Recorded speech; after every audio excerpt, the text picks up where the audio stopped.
Adela, buenas tardes. Buenas tardes, Julio. Gracias. Anabel, buenas tardes. Tal, Julio, buenas tardes y buenas tardes al auditorio.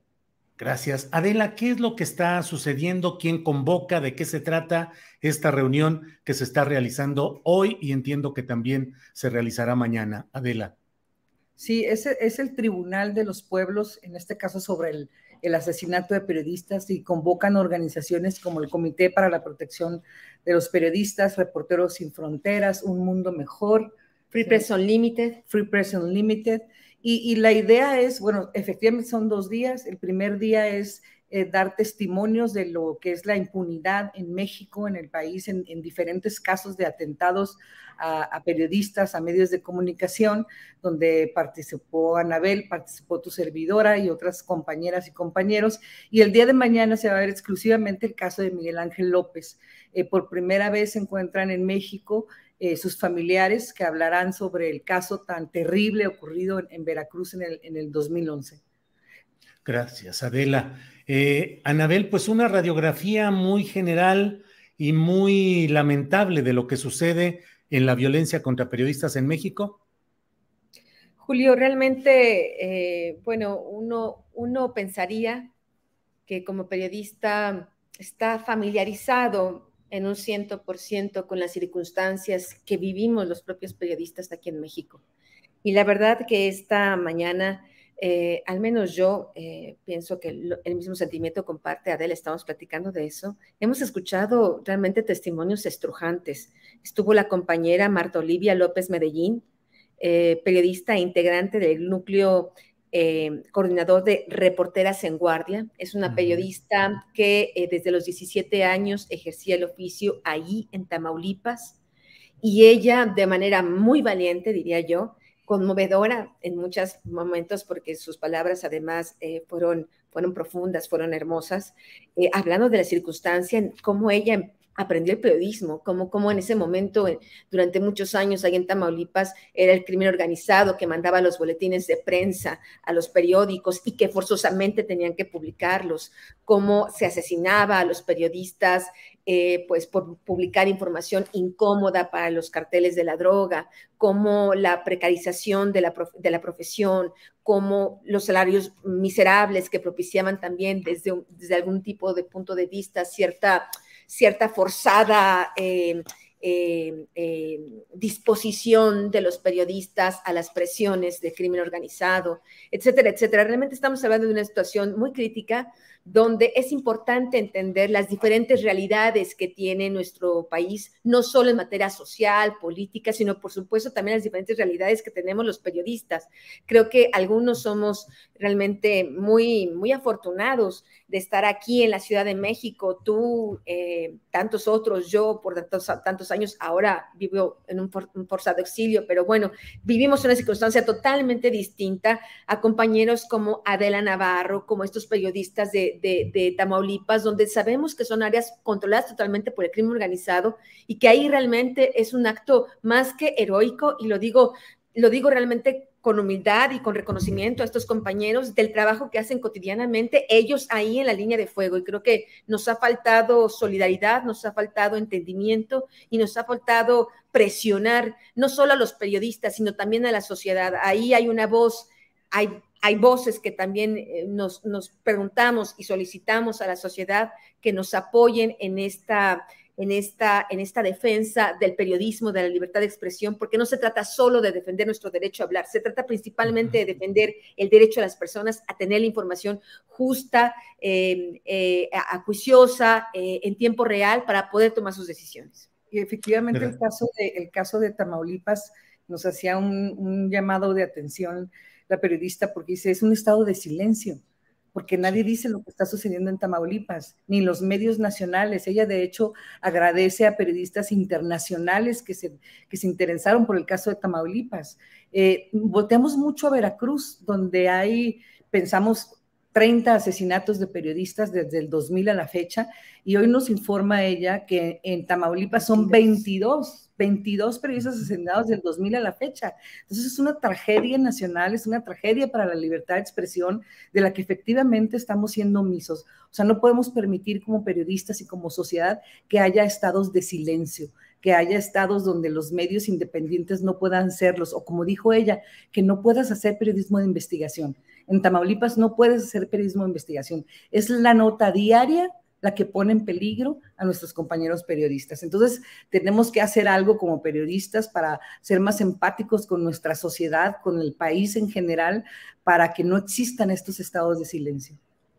Ahora, Adela, ciertamente Tamaulipas es una zona de silencio con el poder aplastante del crimen organizado, en colusión en muchas ocasiones con funcionarios públicos, con políticos, pero eso está muy generalizado en el país. Adela, lo vemos igual en Quintana Roo, que lo vemos en Guerrero, que lo vemos en Veracruz, en muchos lugares.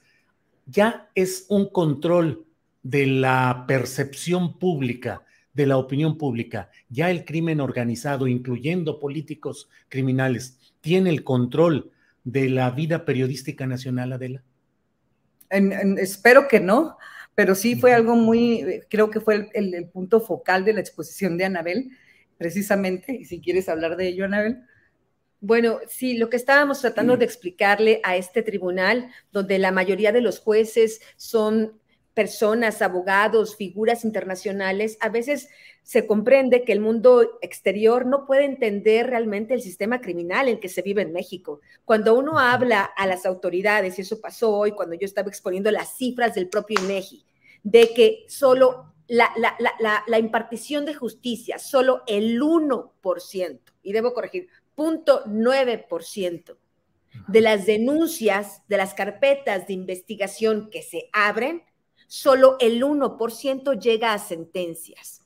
Estamos hablando de un sistema criminal donde los políticos, donde el poder ejecutivo, donde el poder legislativo están coludidos con el crimen organizado y donde no es la meritocracia, no es la cualidad de las personas las que los lleva al poder, sino estas alianzas entre crimen organizado o estos partidos políticos viciados que no les importan los ciudadanos, sino les importa llegar al poder, y tenemos un poder judicial totalmente colapsado. Recordemos que en práctica en todo el país los procuradores generales de justicia son nominados por el gobernador. Esto aquí en México estamos acostumbrados, en otros países del mundo es impensable. Y hoy tenemos a un fiscal general de la República que se supone debe ser un fiscal independiente, pero que sabemos y lo vemos todos los días, ¿no? Que aunque ya debería estar sometido y él bajo proceso, pues está ahí defendido y auspiciado y protegido por el presidente de la República, abriendo y cerrando expedientes o guardándolos en un cajón a conveniencia del poder ejecutivo. Entonces estamos hablando realmente de una crisis terrible que propicia justamente estos espacios de silencio. La compañera de Tamaulipas, y perdón que regrese al tema, pero es importante entender hasta qué nivel puede llegar el control de el crimen organizado coludido con el poder. Ella hablaba, por ejemplo, que hace algunos años iba a publicarse una noticia a 8 columnas del aumento del agua, del costo del agua en Ciudad Victoria, Tamaulipas. Ya tenían armado el periódico, iba a salir en 8 columnas el aumento del agua, que por supuesto es una noticia fundamental para los ciudadanos. Los ciudadanos necesitan saber si va a aumentar el agua o no, y cuáles son las razones, etcétera, etcétera. Bueno, no pudieron publicarlo porque un cártel mandó la instrucción de que ni siquiera eso podían publicar. ¿Te imaginas este tipo de silencios? El mayor afectado es la sociedad, que ni siquiera puede tener de verdad acceso al conocimiento de si va a aumentar el agua. Y te pongo el caso de Baja California, donde hay impunidad y donde, por ejemplo, el exgobernador Jaime Bonilla Valdés puso a su compadre de fiscal general de la República, del Estado, durante los 2 años que duró su mandato. Entonces, cuando llegan las denuncias contra Jaime Bonilla, Lourdes Maldonado, de hecho, interpuso unas denuncias en la Fiscalía General del Estado de Baja California por abuso de autoridad y abuso de poder, porque le estaba obstaculizando su litigio laboral, y esa denuncia fue desaparecida por el fiscal y por unos subfiscales, pues porque el compadre del gobernador y los jueces que entraron durante ese bienio también, que fueron seleccionados, o los magistrados del Poder Judicial que fueron seleccionados por el gobernador, exgobernador Jaime Bonilla y su compadre el fiscal, pues ¿a quién van a investigar? En estos momentos, uno de los sospechosos del crimen de Lourdes Maldonado, la periodista, es Jaime Bonilla, pero nadie lo está investigando, ni la Fiscalía del Estado y obviamente el Poder Judicial tampoco. Entonces, es otro ejemplo de cómo esta red de complicidades que hay al momento de seleccionar si el Ejecutivo manda una terna al Legislativo y el Legislativo designa, pero al final todo está girando a la figura del Ejecutivo, y el Ejecutivo tiene sus redes criminales también que le están influyendo para la toma de decisiones. Entonces, en ese caso tenemos muchos en la impunidad, la mayoría de los asesinatos de periodistas que ocurren en los estados, que las investigaciones continúan en los estados o que fueron atraídas por la entonces PGR o ahora la FGR, cuentan con la complicidad de policías ministeriales, de policías preventivos, y que no permiten avanzar en las investigaciones. Por eso, el 98% de los asesinatos de periodistas permanecen en la impunidad precisamente. Gracias, Adela. Anabel, y pues el gobierno federal particularmente tiene un sistema, un mecanismo de protección a periodistas y a defensores de derechos humanos. Cada vez está más extendida la militarización en el país, que podría hacer suponer que habría pues una mayor vigilancia, cuidado a hechos delictivos en todo el país. Sin embargo, en estos tiempos de cambio, no sé qué opines, cambio con vaivenes y con claroscuros, pero no sé qué opines, pero pareciera que los periodistas seguimos, sobre todo en esta base del periodismo de la cual estamos hablando, seguimos igual o peor, Anabel. Querido Julio, justamente aquí estamos analizando en este tribunal que esto que está pasando ahora, bueno, pues es justamente la continuidad de un sistema criminal que viene atacando a los periodistas, porque en este momento, y estoy totalmente convencida de eso, los periodistas, tantos periodistas independientes que están en diferentes partes de la República haciendo su trabajo, son la única posibilidad de equilibrar, de hacer un balance, de contrarrestar el poder judicial, legislativo y ejecutivo, pues que están coludidos, como ya hemos explicado. Por eso los periodistas en este momento a lo largo de estos 20 años, se han convertido en el principal blanco de ataque, porque somos el cuarto factor que no está coludido con estos y que realmente hemos hecho en diferentes partes de la República, medios grandes, medios pequeños, periodistas freelance, periodistas independientes, un trabajo realmente importante para denunciar la colusión, las corruptelas, los abusos de autoridad de estos tres poderes. Sin embargo, aunque sí es verdad que esto es el resultado de todo un proceso, yo sí pienso que estamos viviendo una de las épocas más negras. Estas informaciones que estoy dando del 1% de investigación, 0.9% de averiguaciones previas que solo que terminan en sentencias, es de ahora, no desde ahora, de este gobierno. Un gobierno que, encabezado por el Poder Ejecutivo, por el señor Andrés Manuel López Obrador, está criminalizando a los periodistas. Esta actitud, y lo voy a decir porque así lo pienso y porque así me parece que es vil, de estar atacando, por ejemplo, a periodistas que considero ejemplares como Carmen Aristegui, por ejemplo, que el presidente la ataca una y otra vez queriendo minar su credibilidad, incluso con cuestiones realmente que no corresponden para nada a un jefe del Ejecutivo, andar diciendo palomita o tache de quién le gusta, a quién no le gusta, pues es un poco la actitud de allá de Tamaulipas, ¿no? Lo que ves en los carteles, me gustas tú y te digo lo que puedes publicar, no me gustas tú y te mato. Bueno, lo que está haciendo el presidente de la República en estas mañaneras desde hace un largo tiempo es este fusilamiento virtual que ahora Morena convoca abiertamente contra los legisladores que no aprobaron la reforma energética. Así se puede llamar, esa es la palabra correcta. Un fusilamiento virtual que el presidente de la República hace en las mañanas, en sus conferencias mañaneras, contra los periodistas o articulistas o comunicadores que no le gustan. Si bien es cierto, durante estos 20 años todos los presidentes han sido omisos, no han querido resolver los casos de los periodistas, al menos algunos guardaban hipócritamente las formas. No digo que les gustaba el periodismo de investigación, pero al menos no utilizaban la tribuna presidencial todos los días fusilando virtualmente a los periodistas. Esto no puede continuar. Alguien tiene que detener esto y esperemos que este tribunal al menos sirva para presionar para que esto deje de estar sucediendo.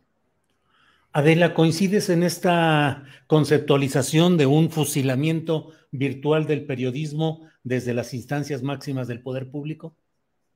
Totalmente, Julio, lo he dicho en otras ocasiones, que la mañanera del presidente Andrés Manuel López Obrador pasó de ser un ejercicio de acceso a la información a un ejercicio de inquisición hacia la prensa que no le es favorable. Y no digamos que lo critican, Julio, sino a quien está investigando y publicando reportajes sobre las fallidas políticas públicas del gobierno de la República o sobre las incongruencias en el discurso de austeridad del presidente con la casa gris de su hijo en Houston, Texas. Entonces, no es una crítica sin sustento, es periodismo de investigación donde hay documentos, donde tienes estadística, donde tienes cifras, donde tienes datos, donde tienes información que tuvimos gracias a las instancias de acceso a la información y de transparencia. Entonces, por supuesto que es un fusilamiento, por supuesto que nos vulnera, más cuando venimos de una época que no ha concluido porque nadie la ha contenido, de que el periodista estaba entre dos fuegos, entre el fuego de las amenazas y las balas del narcotráfico y el crimen organizado y las presiones y las amenazas de los gobiernos autoritarios locales o estatales. Entonces ahora súmale un tercer posicionamiento contra la prensa desde el púlpito presidencial, entonces por supuesto que nos vulnera más. Entonces sí es una situación muy difícil en estos momentos para la prensa mexicana. Este es el primer tribunal, hasta donde tengo entendido, que hacen sobre los asesinatos de periodistas. Se va a hacer otro en Siria y en Sri Lanka, pero el primer ejercicio inicia en México, porque México es el país que no está en un conflicto bélico donde más periodistas han sido asesinados. 30 en los últimos 3 años, que son los que lleva el presidente López Obrador. Y muy pocas veces, Julio, lo has visto condolerse sobre el caso. Cuando el caso de Lourdes Maldonado, el asesinato de Lourdes Maldonado, como estaba implicado uno de sus más cercanos, fue la primera vez en los asesinatos de periodistas durante su administración, que envía un grupo de entre 30 y 50 personas de la Guardia Nacional, la Marina, el Ejército, la Fiscalía, lo que fue CISEN, la Secretaría de Seguridad, para que coadyuvaran con la Fiscalía Estatal para aprender a los asesinos. Entonces aprendieron a los asesinos materiales o presuntos asesinos materiales, en el caso de Lourdes Maldonado y en el caso de Margarito. Entonces esto significa que sí se puede, que el presidente sí puede actuar en acabar con la impunidad en los casos de los periodistas asesinados, pero nada más lo hace cuando le conviene. Y en este caso fue exclusivamente porque estaba siendo mencionado Jaime Bonilla. A las siguientes semanas del asesinato, el propio presidente hace una gira a Baja California y se erige juez y exonera a Jaime Bonilla. Dice, no tiene nada que ver con el asesinato, Jaime Bonilla, no hay pruebas, no hay nada, cuando es una investigación que está en proceso. Recordemos que en el caso de Lourdes, uno de los autores materiales o presuntos autores materiales es un muchacho de 18 años. Y hasta este momento estos dos supuestos asesinos no han podido explicar el móvil. Digo, el móvil de por qué van planeando y matan a Lourdes. Si bien es cierto en este sentido, hay 2 detenidos, el caso no está resuelto porque falta el autor intelectual. Ellos dispararon aparentemente, ni siquiera hay una certeza absoluta, pero ¿quién los manda ahí? Un muchacho de 18 años que tenía que estar ahí, solo va ahí pues porque le ordenan, ¿verdad? Y ahí es donde está muy grave esta exoneración a priori que ha hecho el presidente, porque la propia, o sea, fíjate qué grave y qué conmovedor. La compañera Lourdes fue a la conferencia mañanera. Ella fue como víctima, aún viva, y admitió a quién le tenía miedo. No dijo que un cartel de la droga, no dijo que una banda, no dijo que el presidente municipal. Ella dijo claramente a quién le tenía miedo, y que tenía por su vida, y tenía miedo a Jaime Bonilla. A Jaime Bonilla.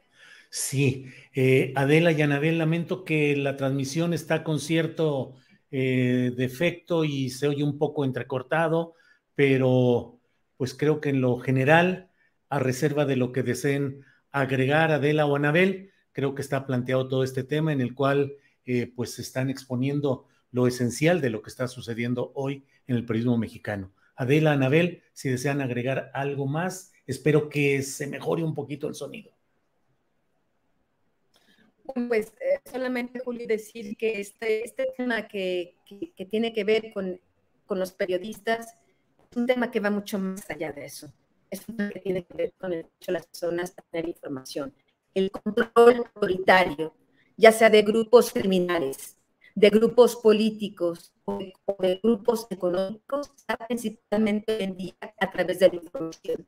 Si ellos controlan la información y callan o matan o silencian a los periodistas, la sociedad no puede vivir en la democracia. La libertad de expresión, la libertad de información es un bien elemental de la democracia. Bueno, pues sí, gracias.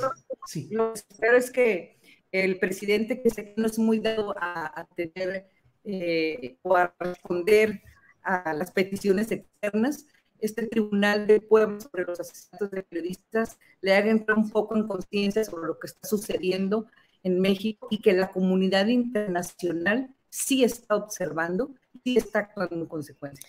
Una última cosa que ahorita le comenta Adela, una cosa muy importante que se dijo en la inauguración del tribunal es que el tribunal buscó al gobierno federal, a las instancias del mecanismo, a las instancias de la subsecretaría de Derechos Humanos, a la presidencia, a la fiscalía, que vinieran a llamar un representante en defensa del que nos explique por qué el gobierno no debería ser enjuiciado en este tribunal. Cero.